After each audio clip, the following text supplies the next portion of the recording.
It also allows for the peer visit to be a learning opportunity for the camp and for the visitor. And once again, gold ribbon versus inspection, just so they can kind of have that kind of idea going in. Hey, Mike go ahead. Mike just joined us. Oh, good. Yes, I did. Hello, hello. Oh, good. Hi, Dr. Mike. And it looks like Richard's there too, maybe. Yeah, or he's trying to. Yeah, we're getting there slowly but surely. So. Yeah. So anyway, it's kind of the same as before. I went through a couple of standards as well, and this was the last that I just put down with regards to questions and references. Jennifer, I didn't know if I wanted to if you wanted a number out there or not. I wanted to ask you that question. And I'm fine, mine's fine, and I'm fine with Don's. I just wanted to, Yes, you can put my, I guess I should give my cell phone, because more than likely, yeah, if they're traveling, they're going to possibly need to reach me, and if I'm at camp, so put 205. Got it. 410. Okay. 7154. Okay. So check that out on the screen, and I just realized I got to change this. It's not a .com, it's a .org. Yeah, .org, and I'm the assistant executive director. Oh. Yeah. There we go. Excellent. Thank you for your help with that. Thank you. Cool. Okay. I just wanted to make sure we're on the same page. How are you, Dr. Mike? I am good. How about yourself? I'm good. It's a fun time in the old town. Yeah. Getting ready for summer camp and everything else. But yeah, we're moving forward. It's good. It's good. There's a lot of stuff going on, but it's exciting. Yeah, it is. That's very, very true. And hey, thanks for your feedback on the study pieces. And just as we have a quick minute, yeah, you're right. I think that it is. They did open up so that we can do alumni on either siblings or patients. I just figured that maybe we might want to solicit a few and ask them specifically that rather than everybody. Yes, I think that's great. Richard, I think that's great they did that, because I was a little nervous about us reaching any kind of good numbers. Yeah, are we going to hit that? So that's great. So yeah, so those letters, I mean, I was just going to kind of work on that next to be able to get those letters so that we can send out to folks, just for FYI, and so that we can do that. So we can kind of talk about that later. But yeah, if you can look and get any kind of revisions, that would be awesome. And it looks like we're getting a few people calling in, which is awesome. Hey, Brian. Hey, how are you? Yes. Good. The other Brian. The other Brian. Yes, the other Brian. Brian, Mike,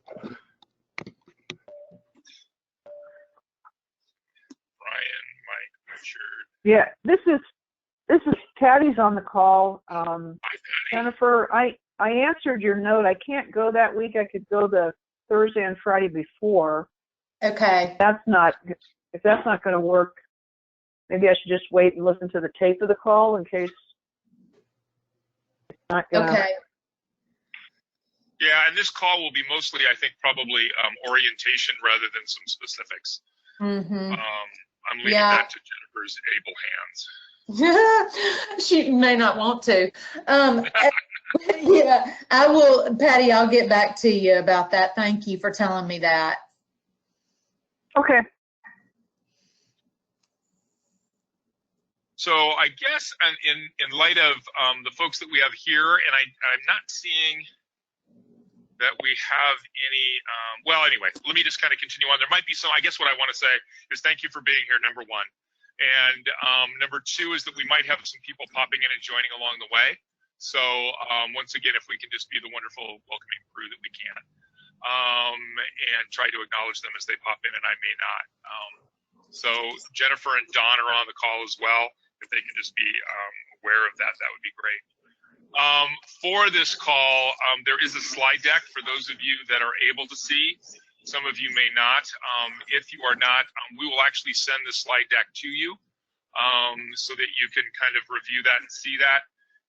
The objective for today was really to kind of make an orientation with regards to the Gold Ribbon Accreditation Program and for visitors. We wanted to continue on and go on with this also just so we can record it because there might be others that can join us later to be able to review this as we touch base because we know that we have some new visitors coming on board as well as we have some well-seasoned visitors, if I can say that, for a brand new program. So also I just wanted to share that those of you that have been visitors on this call, if you have a wonderful perspective or something to kind of add and share along the way, please do. I think it will add to the richness of this orientation going forward. All right.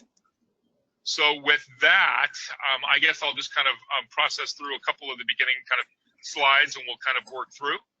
And with that, I make sure that I have I saw that Cassandra just joined us. Hi, Cassandra. So what I wanted to start off with is just kind of the goals of the accreditation program. And I also, with this, just wanted to start off for those that maybe are not quite as familiar as some of us have in the past, that we're still using the term of a gold ribbon program. And COCA in the past has had a gold ribbon program. It's been a self-assessment program that we've run for many, many years. And now we are evolving into a gold ribbon accreditation program. And so this is really with regards to the accreditation program, but also with the acknowledgement that we'll have a number of camps that will continue with gold ribbon assessment and with the goal of folding them into the accreditation program as we kind of move forward. So with that being said, the goals of this accreditation program, as you can see up on the slides for those of you who have it, is really to promote best practices and foundation practices with regards to pediatric oncology camping. And I should say that I should change the slide so that it says foundational practices. And I say that with intention, that the idea of the gold ribbon accreditation program is not necessarily a best practice, like this is what you could do in the best of the world, but mostly what is foundational, and that many of our camps go above and beyond that with regards to their practices that are really tailored specially to their program, so they are doing the best for their campers where they're holding camp. So, but we had to have some kind of foundation on that. So really, this is kind of a foundational practice program, if that makes sense. The other is to provide resources for camps in the areas, facilities, operation, program delivery, and most specifically within healthcare and psychosocial support. The other goal of this program is also to provide recognition to our COCA member camps that have gone through this program of accreditation with the intention that that will be shared and will provide tools for them to share with their donors in their community, as well as COCA as an organization can also share within certain medical healthcare support realms like COG, like also in the group in Northern California. I believe it's A16, or am I saying that wrong? I'm not sure what that, but anyway, with the group that's up in Northern California, I mean in Canada. So once again, just to kind of let them know that these are the camps that are actually have stepped forward to say we want to meet and these foundational practices. So that's the kind of program goals. Questions about that? Awesome. Forward. So with this, as you said, as the slide shows, is that really this is an educational program. And I say that rather than being an inspection program, because I think those are important lenses to approach this with as a visitor, that we're really there to help our camps do the best that they can in these different areas for the good of their campers and their community. So once again, education, by that I mean it's a way for these camps to educate themselves on what foundational practices are, but also that you as visitors will be a great resource for them as well.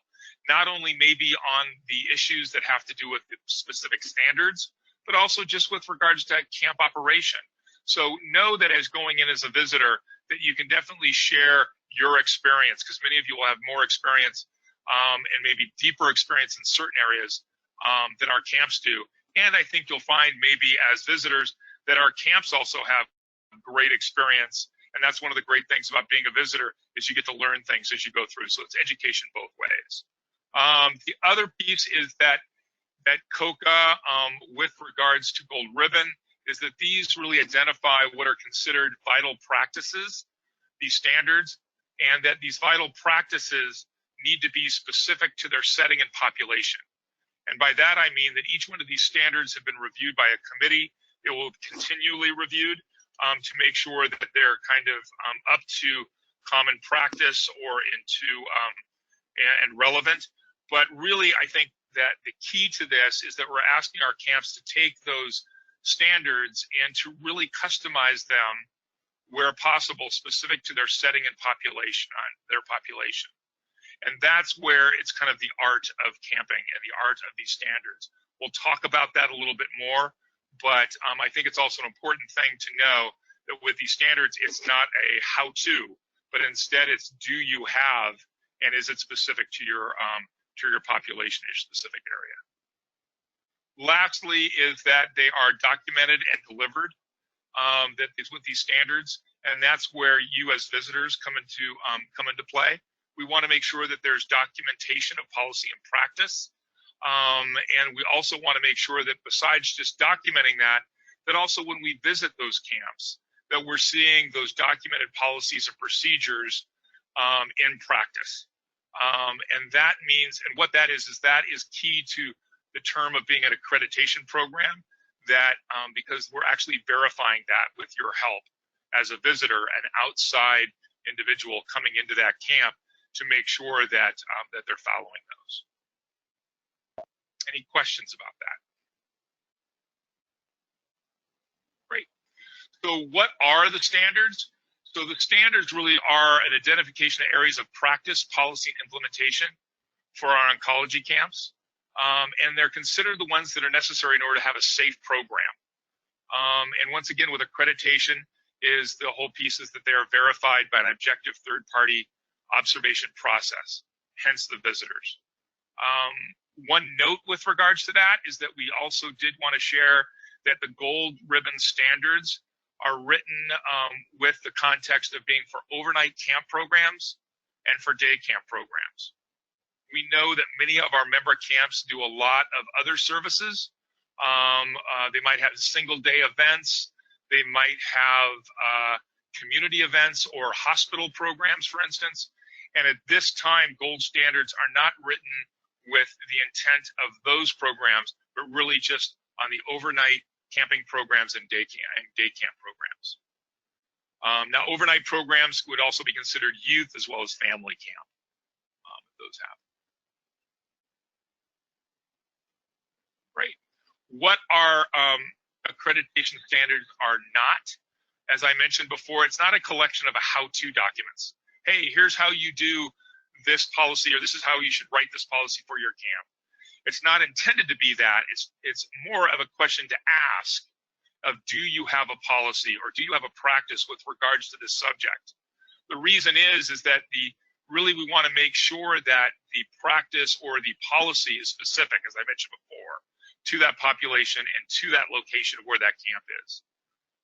The other thing that our accreditation standards are not is a prescription of practice or an inspection by a judge who's coming in to let that camp know, hey, you're doing it right or wrong. It's nothing more than an observation and a documentation process by our visitors with regards to those practices. Questions about that? So talking a little bit about the peer and medical visiting team. So what is great and what is unique about the visiting of COCA camps is that we have a team approach, is that we look to have a peer visitor, once again, somebody that has experience in running a general camp program, especially an oncology camp program, and that isn't just necessarily like a counselor, but they've been doing it at kind of a management level. So they understand the operations of a camp. The other team member in that is a medical visitor, one that has pediatric oncology licensed professional.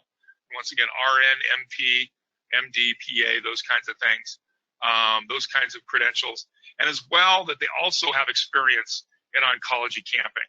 So with regards to taking a look at how certain procedures or policies are done and how they apply to a camp, there's a good amount of experience in this team to be able to support those camps, as well as to review the camp-specific procedures and policies.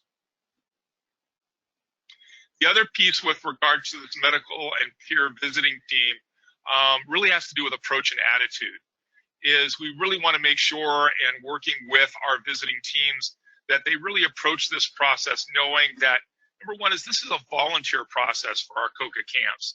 It's not something that they have to do by law. It's not something that that they're required to do in order to operate, but they've really stepped forward. And even in stepping forward and saying they want to be a part of this accreditation process, really does demand a tremendous amount of respect.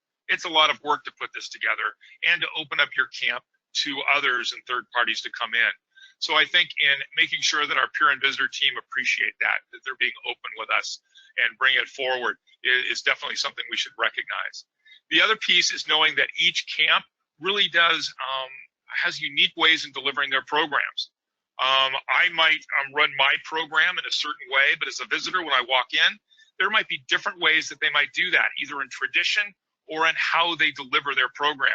And I think I need to appreciate that and respect that, and not think that just because they're not doing it my way, they're not doing it the right way. What we're asking visitors to do is to really evaluate the standards with regards to policy and procedures, the way they're written, not maybe the way we do it back in our own camp. And also to be able to, and this is the part that I love about visiting, is going to other camps, because you'll learn unique and wonderful ways in which camps do certain things that can actually benefit maybe your program back home or something to consider. And so once again, that's that opportunity. And the third is allowing the peer visit to be a learning opportunity, both for the camp and the visitor. We talked about that, or I mentioned that with regards to really approaching this, that this is an education program and it's a learning opportunity. Lastly, I just put down here the gold ribbon is a visitor program compared to an inspection. Many times we go into these kinds, people will approach these kinds of programs and they automatically go back to the kinds of visitors that they have, like a health department, or there's a business inspection, or those kinds of things. And we're really trying to make sure that it's seen as a visit and not as an inspection. So wanted to kind of put that lens on with regards to the visiting team. Any comments or questions about that? Great. The overview of the accreditation visit. The first part of that is our gold ribbon candidate camps. We'll be submitting documentation for review by our volunteer visitors. And in a minute, we'll actually take a look at some of the technology that we have in place that will be done, I think, by the end of this week, where camps will actually load their documentation onto a website specific for their camp. They will also then be able to make comments, and then it's a chance for the visitor that before they actually go to the campsite to get online to review that documentation with the lens of the specific standard, to be able to then have a conversation. Did it answer? Did it actually answer the question of the standard? Do you need more information? Do they, is it accepted as far as that it meets the standard? So we can actually do that online before we actually get to the campsite. Now, there are some things as visitors that we do need to see, and they may not be documentation, but for most of our standards, there is some kind of documentation asked for, just to make sure that those camps have that in place. And we talked about that with our camps during their orientation webinar just a little while ago. The second part of that is also asking for having communication with the visitors and with the camps. We're in the midst now of making those arrangements for visitors attending which camps that are being accredited this year. And it's great to have a call between the camp leadership and the visitors to kind of confirm that date and time, to talk about if you're flying in or driving in, arrival, what could be helped with regards to transportation, Depending on where it be, it might be what the best time is to arrive, what they can expect to see. Also, if it is, sometimes our visitors might need overnight accommodations. Is that something that the camp can help out with?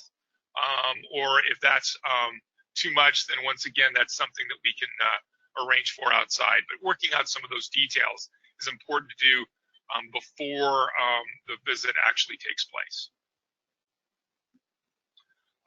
Next is the length of the visit.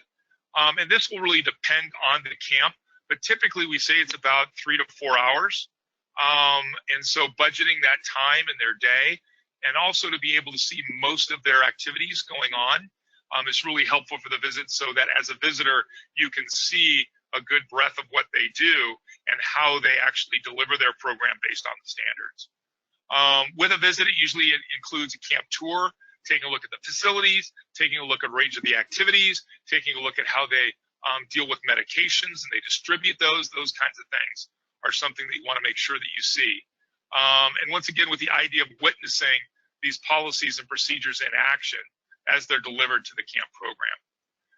The visiting team, as we call it, is really the camp director of the camp that's being visited, as well as their camp medical staff. It might be an RN, an MD, who's ever overseeing that, to be actively involved, because there will be questions, and there is, and it's just a great part of that camp team, not only to have the director, but also a member of the medical staff to be a part of questions and the review as you go through.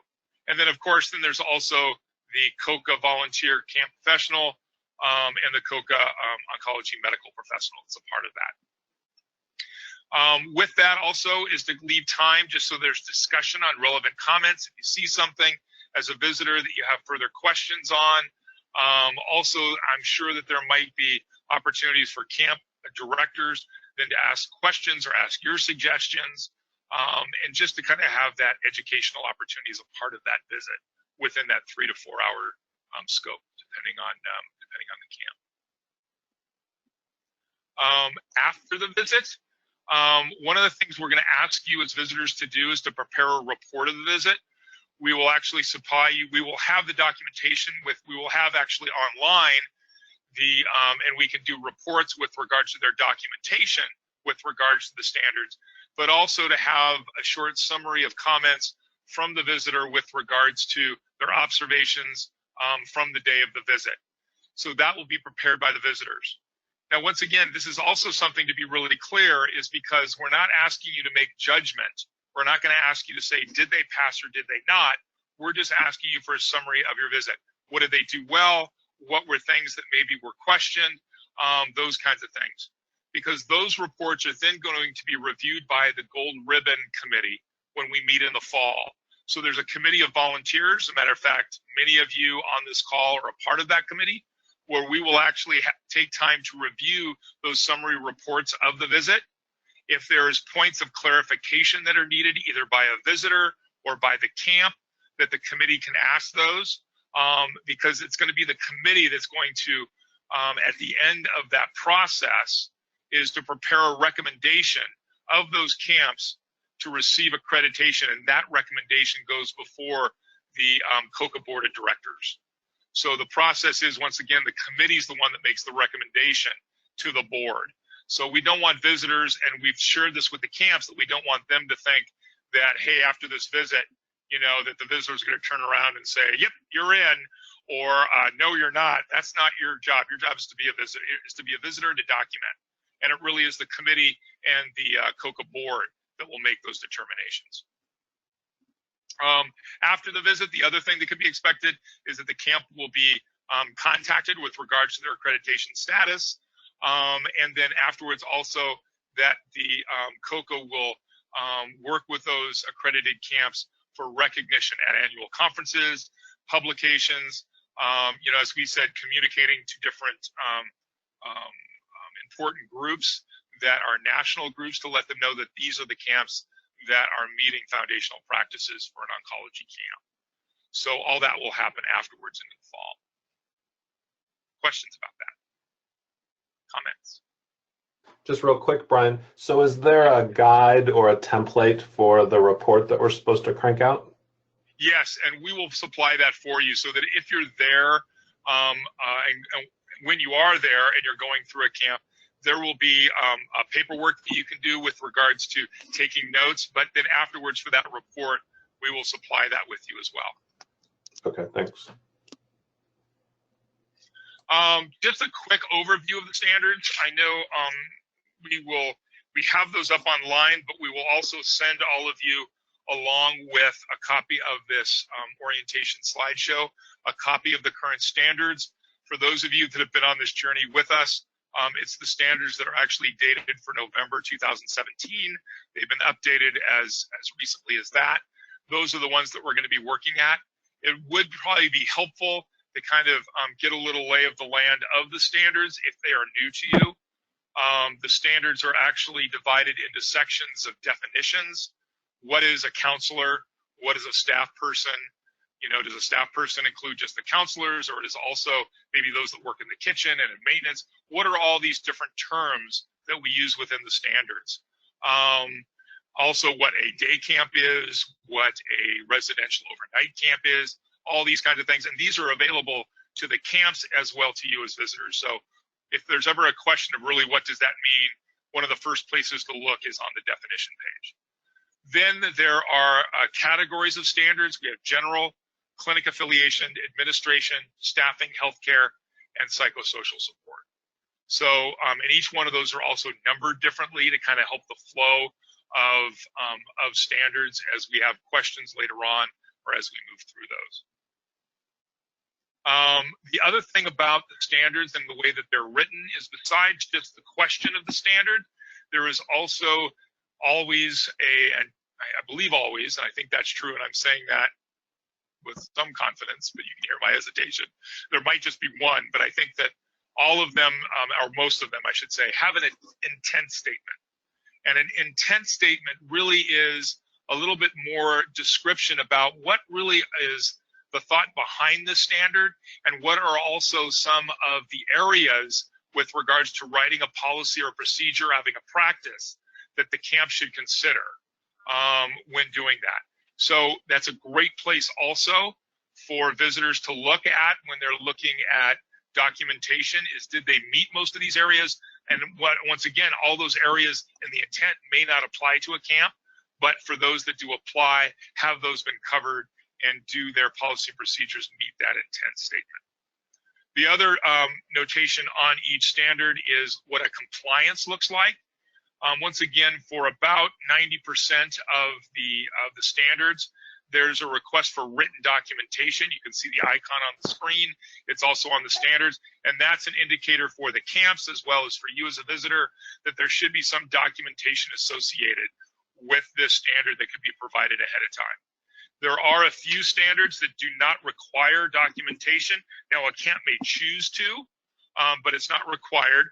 But and usually the compliance talks about how those are to be observed the day of the visit, that they are actually practicing those.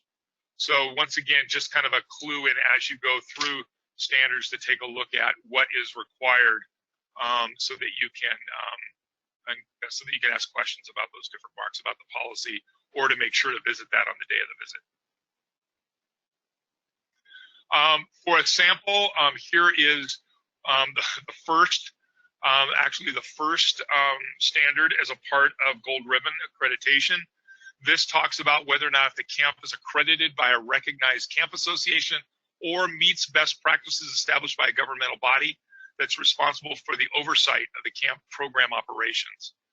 Now, I share this one with you because it also has a couple of sections. You can see that even though this is standard 1.1, there's also a subcategory of I or II, and then it's also split into two areas. So for instance, it says, does the COCA camp provide activities and services? And then it's I, been reviewed by an accredited camp association. That could be the Ontario Camp Association. It could be the American Camp Association. There are a few other camp associations out there. If they are, then that documentation would be acceptable, so that this would be considered that they comply with this standard. So that would be part I. Then there's an or. So if they don't have that, then does the camp provider of programs and activities meet the standards or criteria set out by a recognized camp association or other industry best practice criteria. So this means, so once again, if we take a look at this, this has to do with, you know, do they have, for instance, do they have the health department that comes through? Are they licensed by their state that might go through and review their kitchen, their pool, their how they choose staff with regards to you know, their lakefront operations? If they have those kinds of requirements that that they need to meet, once again, there should be documentation that those have been reviewed and that those have been acceptable. And that these are, once again, programs and services that are provided by the COCA camp. And I do want to share for visitors that this is also something to be aware of, because there are some of our camps that just go and use a camp facility, but still retain, as the COCA camp, the operation of counselors. But when it comes to the pool, they don't. That's provided by the rental camp. They don't run the pool. They just have the kids show up to the pool. But when they have cabin counselors, those are a part of what's provided by the COCA camp. So in this situation, how the counselors are screened, how the counselors are supervised, are one of those pieces that we want to see documentation on in practice. The second part is activities provided by others. So this goes to that same kind of situation where if I'm a COCA camp and I'm renting a camp facility, they run the pool. It's not up to the COCA camp to have documentation about whether or not, if that pool and the lifeguard and the way they operate the pool is up to camping or governmental standards. It's actually, it might be the responsibility of the rental group, but still we're asking the COCA camp to provide documentation that it has been reviewed. Even though it's not their responsibility, it's the camp's responsibility. We still want to see, as visitors, have those certain operations been reviewed by those that that need to. Questions about that? Great. So here's another example, just for the group. If this is standard 5.3, which asking if the camp has emergency medical plans that take into account the specific population served and the distance to support medical services. So once again, this is one that speaks to whether or not if they have policies and procedures specific to their camp. So if you're running a camp, and I know that there are camps that it might be closely related with a hospital delivery. As a matter of fact, the hospital might be sponsoring the camp. That's awesome. That's great. But we want to make sure, do they have medical emergency plans that are written? And some camps would say, well, our hospital has those plans. We just do those. Well, that might be fine as long as the hospital plans take into account that they're actually at a campsite that might be 45 minutes away from the major clinic or from an area that could appropriately respond and support if there was an incident at camp that was either oncology related or emergency related. So this is where we ask visitors, and as we've coached camps, is to take a look at your policies and procedures, especially with regards to 5.3. And even though they might be the hospitals, or it might be the camp they use. Hey, we use the camp, they have policies and procedures. Well, great. Are those specific? Do they take into account that you have children that have a diagnosis with cancer? A YMCA camp may not have taken that into account. So the COCA camp really needs to take a look at how do they, have they written policies and procedures that either augment or support existing procedures, or do they write their own to make sure that they're doing the best care for their population? So once again, that includes transportation within their emergency plan. It also has to do with agreements with those tertiary treatment centers that are appropriate for their population. If they have patients that are there, that's great. If they have siblings, if they have parents, what would be the best support center? And do those support centers know that they're actually operating at the time they're there and willing to be a part of support? The last is if a medical emergency occurs during the camp provided experience and they're transporting somebody, and because we talked about transportation plan above, is there plans in place for care of that, the injured or the ones that's being transported? Do we actually have, while they're being transported, is it, hey, we'll take them down in a van, the camp van? That could be appropriate, but then how are they being cared of during transport? If it is leveled out to the emergency, to like an emergency medical response ambulance, that's great, but are they aware of what that might be riding with them and be prepared to take care of what those kinds of emergency procedures might be if it might happen in transit?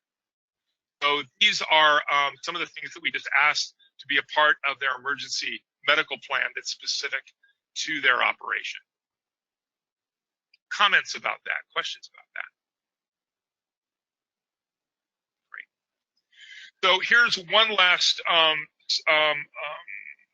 sample that I just wanted to provide you. This is 5.9, and it says, does your camp have procedures regarding the collection, administration, and storage of camp medications?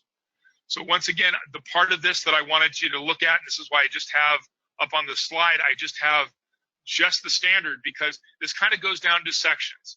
So does the camp have procedures? It's not looking for written documentation, but it's looking for procedures with regards to collection, administration, and storage. Those are three areas that ought to be a part of their procedures. So it's collection, administration, and storage, and it's of campers, and it also talks about staff medications.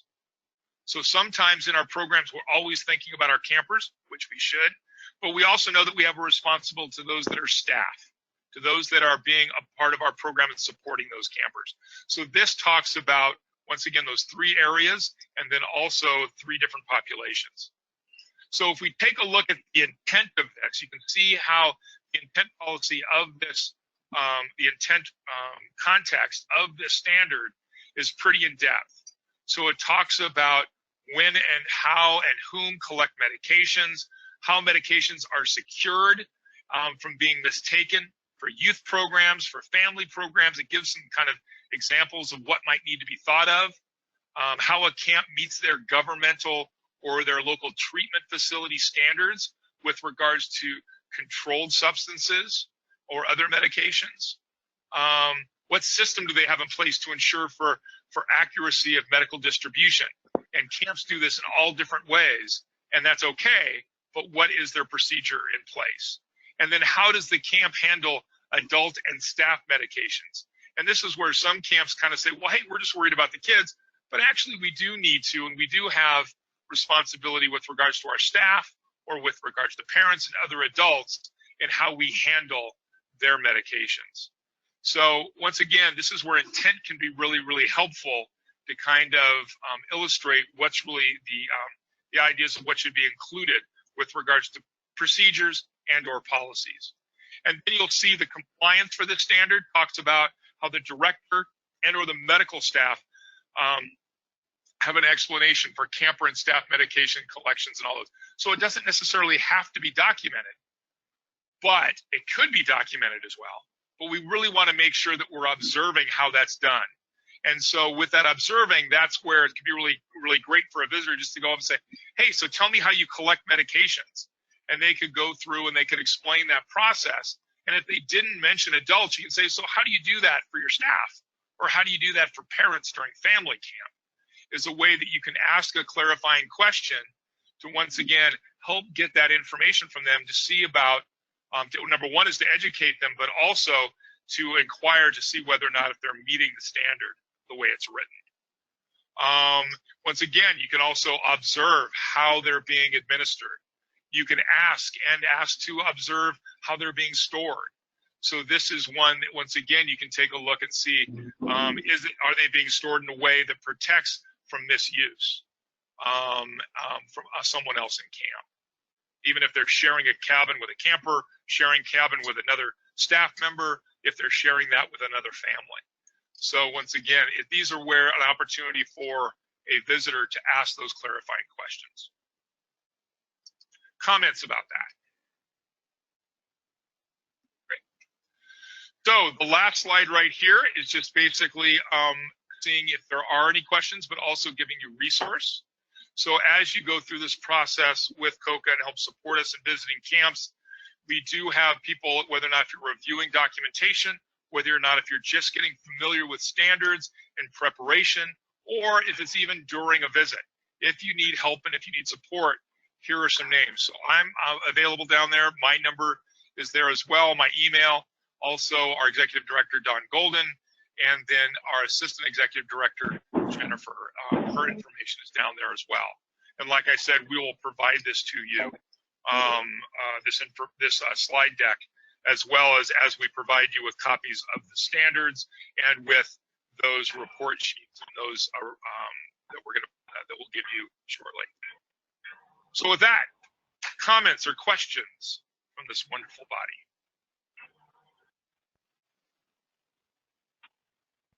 Wow, It's a pretty quiet crowd.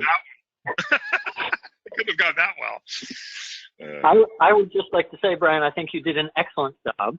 And thank you very much for going through that. And just wanted to, you've mentioned it several times in different contexts, but just if I can reemphasize one more time that we really want this to be viewed as a collegial, educational, helpful, bi-directional process, and not something that people should fear, but something that everybody should look forward to, because they might learn something new that they can take back to their camp if they're a visitor, or they might learn something from the visitors that will help them to do something a little bit differently that they like from the visitors. But we don't want it to be viewed as a scary kind of, we're coming in to see if you're doing things right.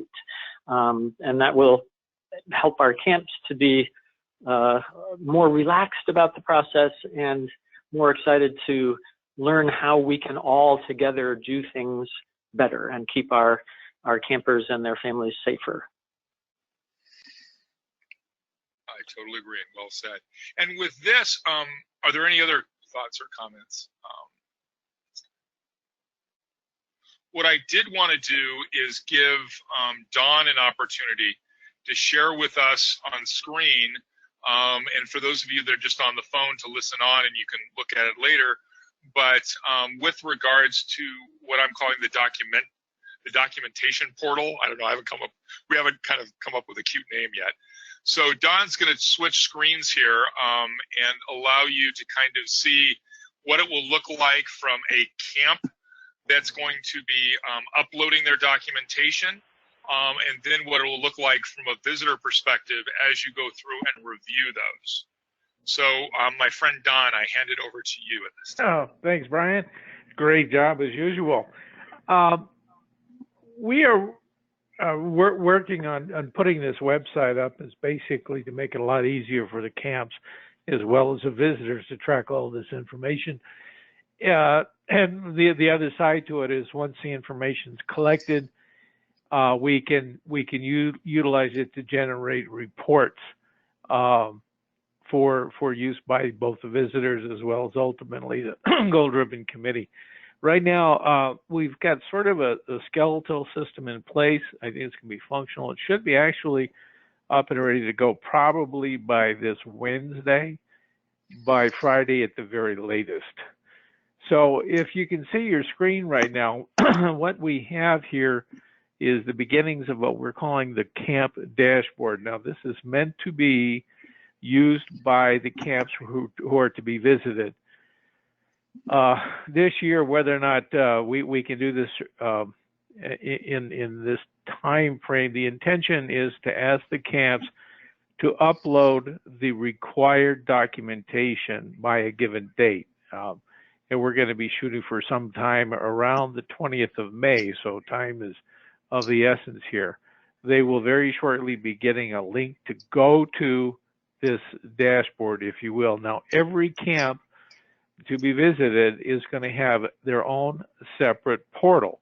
All the information will be totally secure and siloed in such a manner that as a camp starts to contribute information to the system, that information is held in a secure process. The camps will have permission to access this dashboard. In addition, the visitors will have be provided information to visit the dashboard. We'll kind of go through that real quick. but let's just sort of take a look at what we have here.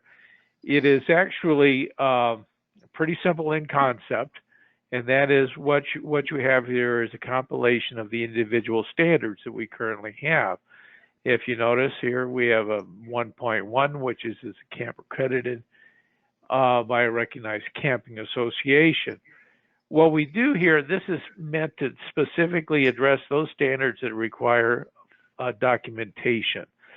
So when a camp comes to visit this, you've seen the same technology used, I'm sure, every website in the country.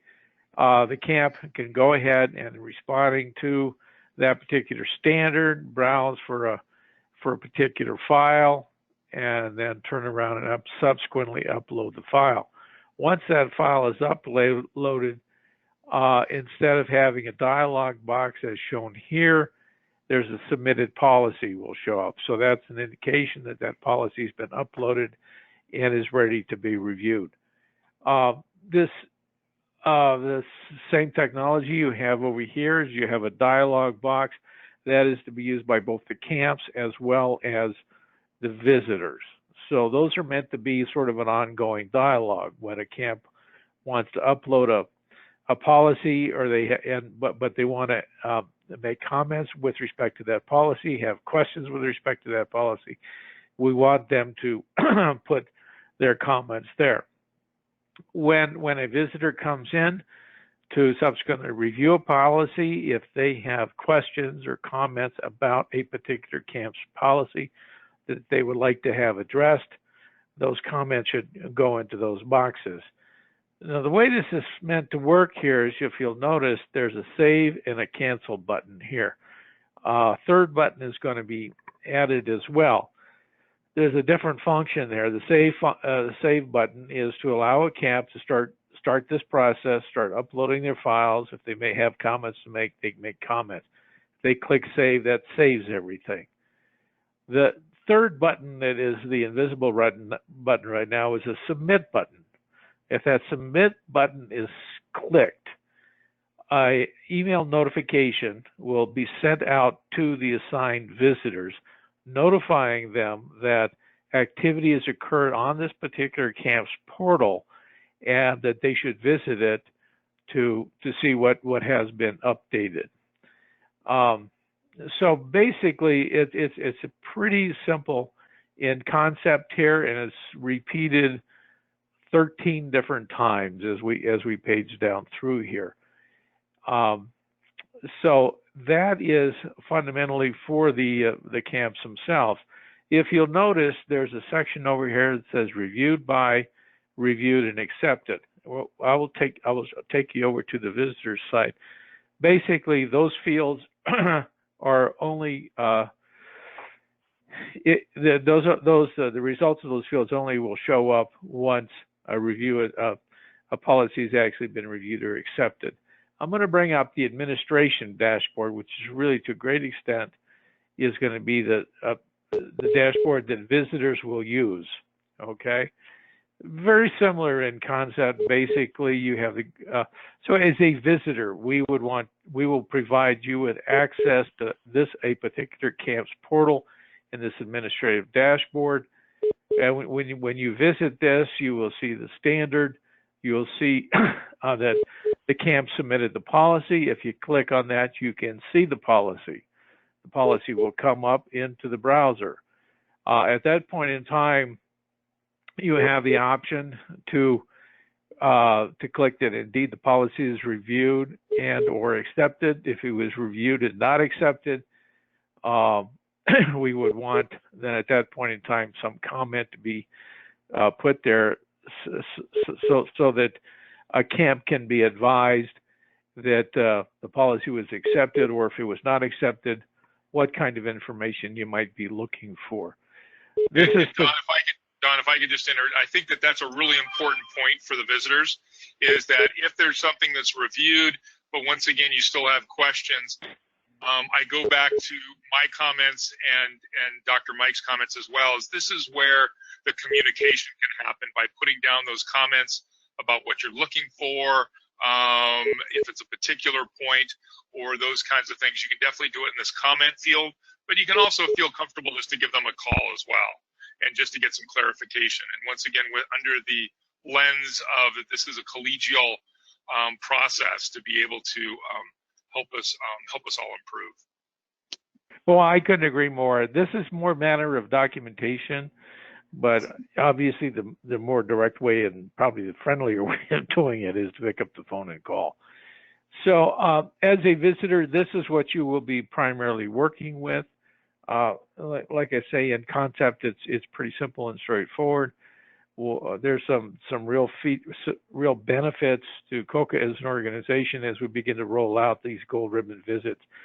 You know, doing 3 or 4 or 5 gold ribbon visits is one thing, but as this program rolls out, within 2 to 3 years, we're going to be faced with doing somewhere in the neighborhood of 25 to 30 visits a year. And this kind of fundamental technology will make, hopefully, it a lot easier as time goes forward. So, that being said, are there any questions out there or comments? We are in the tail end of a development process, so I would ask that if you see some things you'd like to be changed, added, deleted, whatever, please let me know as soon as possible, and we can include that in the development process. So we will be sending out to all the visitors. I will be sending out here very, very shortly. We'll send you a copy of all this, a printed copy of the standards, as well as a copy of Brian's slide deck, and then links to these to the appropriate portals for the camps that you will be visiting. Are there any questions on that right now? Okay. One other thing I do want to address, if it hasn't been already, and that is the way we have approached the expense associated with visits like this. What we have asked that the visitors initially, well, first of all, the visitors make all their own arrangements. We will compensate the visitors. As soon as we get an expense report back, we will send a check out within 2 days at the very latest. So while the visitors have the responsibility up front of making the arrangements and making the initial payments, COCA as an organization will respond in very, very short order to make sure that you are not exposed financially. So thank you for remembering that, Don. I appreciate that. Thank you for if anybody has any questions, feel free to contact me. If you want a good, accurate answer, contact Jennifer. But no, but please, take advantage of Brian, myself, and Jennifer. We'll do all we possibly can to help you out. So, Brian, it's yours. Thank you, Don, and once again, thank you for those helpful hints there. I appreciate that in this review. Any other comment? Any other questions for from those that are on the call? Well, with that, I'm just happy to say that we're under an hour and that we're able to be respectful of your time. I appreciate you in advance for you guys helping us out with these visits. As we said, we have a number of visits we're doing this year, but as we ramp up, we're going to be looking for more and more. So as you have your visiting experience and you're within the COCA community, whether or not if that's with a camp professional, a camp director, or with your medical staff, please do share with them that opportunity, not only to help out other oncology camps across our continent do a great job, but also it's an opportunity for them to see what others are doing and bring it back to your program as well, because we are going to be looking for more and more people to join this group. So with that, I just thank you for your time, and as we said, Jennifer's available as you guys take a look at scheduling visits, and as you have other questions, we're here to support you. And have a good rest of your day. Thank you very much.